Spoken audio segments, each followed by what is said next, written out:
तो आज मैं आपके साथ देगी मतंजन की रेसिपी शेयर करने जा रही हूँ, जिसे बनाना बहुत आसान है। कुछ टिप्स हैं बस जिनको आपने फॉलो करते हुए इसे बनाना है।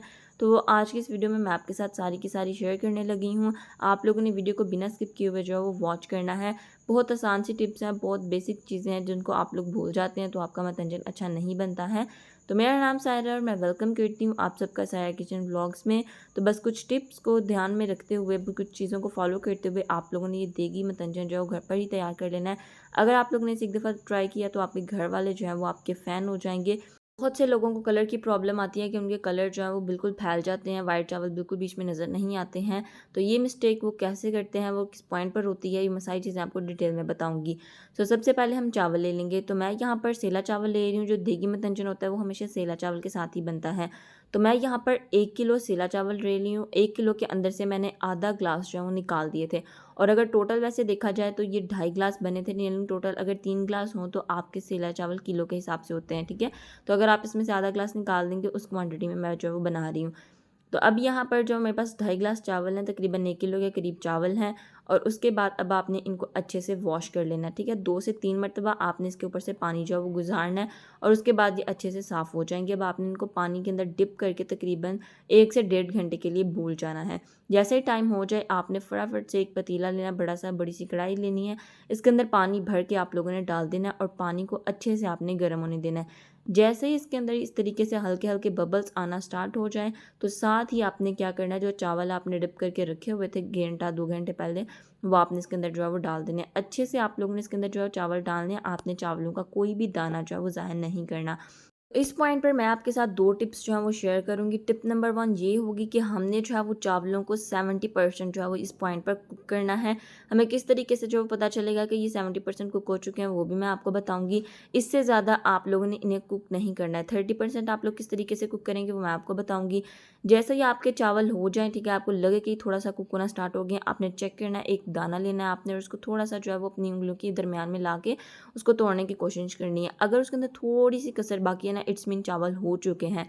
अब आपने फटाफट से इनको निकाल लेना है। अच्छा, अब यहाँ पर आप लोगों को मैं टिप नंबर 2 देती चलूँ। आपने ये गलती कभी नहीं करनी, डायरेक्ट आपने छन्नी लेके या छन्नी जो भी होती है उसको लेके आपने कढ़ाई उंडेल नहीं देनी उसके ऊपर। आपने इस तरीके से जो फ्राई करने वाली जो चम्मच होते हैं ना, जिसकी मदद से हम निकालते हैं फ्राइज़ वगैरह, वो वाला चम्मच ले लेना और उसकी मदद से इस तरीके से चावल जो है वो आप इसके अंदर से निकाल लेंगे। इससे क्या होगा कि एक एक दाना आपका अलग रहेगा। बहुत ही अच्छे चावल आपके बनकर तैयार होंगे, बिल्कुल भी आपस में जुड़ेंगे नहीं। बहुत ज़बरदस्त आपका मतंजन जो है वो तैयार होगा। सो ये टिप आपने याद रखनी है। कभी भी कढ़ाई उंडेल के आपने इनका पानी और चावल सेपरेट नहीं करने हैं। हमेशा इस तरीके से कीजिएगा, बहुत बेटर रिजल्ट्स मिलेंगे आपको। उसके बाद आपने क्या करना है कि एक जो है वो दोबारा वही कढ़ाई ले लेनी है, उसको अच्छे से बस वॉश कर लीजिएगा। उसके बाद आपने इसके अंदर 3 से 4 इलायची और 5 से 6 आपने इसके अंदर लौंग ऐड कर देने हैं। ऐड करने के बाद हम इसके अंदर 2 ग्लास जो है वो चीनी ऐड कर देंगे, ठीक है। जो कि ग्लास मैंने स्टार्टिंग पर लिया था मेजरमेंट के लिए वही हम लेंगे। तो 2 ग्लास हम इसके अंदर चीनी डालेंगे, यानी 2.5 ग्लास चावल थे तो 2 ग्लास हम इसके अंदर चीनी ऐड करेंगे। 2 चम्मच यानी 2 घूंट आपने इसके अंदर दूध डालना है, यानी 2 टेबलस्पून आप इसके अंदर दूध डालेंगे और आधा कप आपने इसके अंदर दही डाल देना है। अब आपने इसको अच्छे तरीके से मिक्स कर लेना है। तब तक मिक्स करना है जब तक चीनी का दाना जो है वो ख़त्म नहीं हो जाता। जैसे जैसे आप इसे कुक करते जाएंगे ये इस तरीके से लिक्विड फॉर्म में आता जाएगा और इसके अंदर कुछ इस तरीके से बबल्स बनना भी स्टार्ट हो जाएंगे। तो आप लोगों ने घबराना नहीं है, ये बहुत बेस्ट टिप है जो मैंने आपके साथ शेयर किया मतंजन बनाने की। अब इस पॉइंट पर हम डालेंगे इसके अंदर घी। मैंने यहाँ पर आधा कप घी लिया। आधा कप डालने के बाद भी मैंने इसके अंदर थोड़ा सा जो है वो 2 टेबलस्पून बचा लिया है कि हमें अगर ज़रूरत पड़ेगी तो हम आगे जाकर डालेंगे। डायरेक्ट अगर हमने एक साथ इतना ज़्यादा डाल दिया तो मिसबैलेंस भी हो सकता है। कम हो जाएगा तो हम डाल लेंगे ज़्यादा, लेकिन अगर ज़्यादा हो गया तो हम उसे कम नहीं कर सकते। सो इस पॉइंट पर जैसे इसके अंदर आपने घी डालना है, एक दफ़ा बस मिक्स करना और साथ ही आपने चावल इसके अंदर डाल देने हैं। चावल आपने अच्छे से डालना है, कोई भी दाना ज़ाया नहीं कीजिएगा।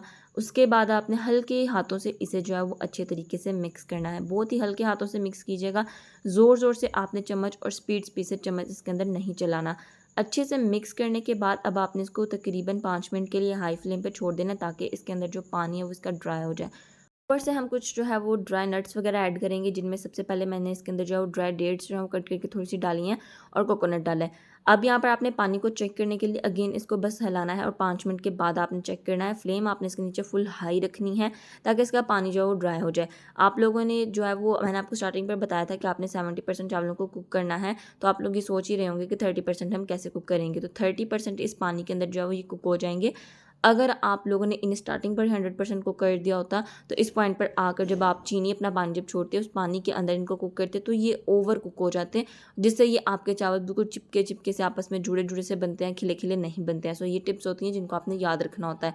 अच्छा, इस पॉइंट पर मैं इसके नीचे जो है वो तवा सेट कर रही हूँ। ठीक है, तवा मैंने इसके नीचे सेट कर दिया है। पानी इसका बिल्कुल ड्राई हो चुका है। अब कुछ चीज़ें हम इसके अंदर डालेंगे। सबसे पहले मैं यहाँ पर ले रही हूँ ऑरेंज फूड कलर। ठीक है, उसके बाद मैंने लिया है red food colour and then मैं डालूंगी इसके अंदर ग्रीन फूड कलर। अब यहाँ पर आप लोगों ने घबराना नहीं है, मैंने जो पाउडर कलर्स होते हैं वही लिए हैं, उनके अंदर थोड़ा थोड़ा पानी डाल के चम्मच के ऊपर ही डाल के तो मैंने जस्ट इनको जो है वो इसके ऊपर डाल दिया। अगर आपके पास चल कलर्स हैं वो भी डाल सकते हैं, पाउडर है तो आप पाउडर भी ऐसे ही डाल दीजिएगा अगर आपसे पानी नहीं सेट होता, संभाला जाता। उसके बाद आपने इसको कवर करके जो है वो तकरीबन 5 मिनट का दम देना है। जैसे ही आप इसे जो है वो 5 मिनट का दम इसे आ जाएगा, आपने इसका ढक्कन हटा देना है और कुछ ड्राई नट्स, ड्राई फ्रूट्स जो होते हैं वो हम इसके अंदर डालेंगे, जो कि पिस्ता डाल रही हूँ मैं, बादाम मैंने जो उनका छिलका उतार लिया था, किशमिश मैं इसके अंदर जो है वो डालूंगी और उसके बाद हम इसके अंदर डालेंगे टूटी फ्रूटी। अच्छा, टूटी फ्रूटीज़ और ये सारी चीज़ें ऐड करने के बाद तकरीबन हम जो है इसे 2 मिनट के लिए बिल्कुल लो फ्लेम पर बिना कवर किए हुए जो है कुक करेंगे। ठीक है, हमने इन्हें कुक नहीं, मतलब कवर नहीं करना है, सॉरी। तो हम इसे कुक करेंगे ऐसे ही 2 मिनट के लिए, सिर्फ नीचे बिल्कुल लो फ्लेम आपने कर देनी है। उसके बाद आपने जो है वो इसको क्या करना है, जैसे ही दम आ जाए 2 मिनट का बिना कवर किए हुए तो आपने अब इसको हिला लेना है अच्छे से। अब मैं आपको हिलाने का तरीका भी बताऊंगी, बहुत एहतियात से आपने इन्हें हिलाना है। इस पॉइंट पर आपके ज़बरदस्त से चावल बनकर तैयार हैं। आप लोग खुद देख सकते हैं एक एक दाना जो है वो इसका अलग है। बहुत ही ज़बरदस्त तरीके से हमारे जो यहाँ पर चावल हैं वो बनकर तैयार हैं। अब मैं आपको कलर्स भी दिखाऊंगी। अच्छा, बहुत से लोगों को ये डर होता है कि हमारे जो कलर हैं वो फैल जाते हैं। अगर आपको लगता है कि आपके कलर फैल जाते हैं तो आपने कलर्स के ऊपर लेमन जूस ऐड कर देना है। लेमन जूस नहीं है, आप विनीगर के 2 से 3 ड्रॉप भी इसके ऊपर डाल दीजिएगा। फिर देखिएगा कि कलर इधर से उधर भी नहीं जाएगा। जिन चावलों के ऊपर बस आपने गिरा दिया सो गिरा दिया, वो हिल के दूसरे चावल के ऊपर बिल्कुल भी नहीं जाएगा। तो ये टिप याद रखिएगा। चावलों को हमने अच्छे से मिक्स कर दिया है। अब हम इसके ऊपर जो है वो चमचम लगाएंगे। ठीक है, इन्हें चमचम भी कहा जाता है, रसगुल्ला या जो भी आप लोग कहते हैं अपनी ज़ुबान में। ठीक है, क्योंकि इंडिया में इसे चमचम, पाकिस्तान में भी चमचम शायद कहा जाता है, कुछ लोग इसे रसगुल्ला कहते हैं, जो भी आप लोग इसे कहते हैं वो आप लोगों ने इसके ऊपर डाल देना है। अब यहाँ पर आप लोग दाना जो चेक कर लीजिए कि एक एक दाना अलग है और बहुत ज़बरदस्त तरीके से बनकर तैयार है हमारे यहाँ पर चावल। अब आप लोगों ने इन्हें एक दफ़ा अपने घर पर ज़रूर ट्राई करना है। ट्राई करने के बाद मुझे ज़रूर बताना है कि आपको ये रेसिपी कैसी लगी।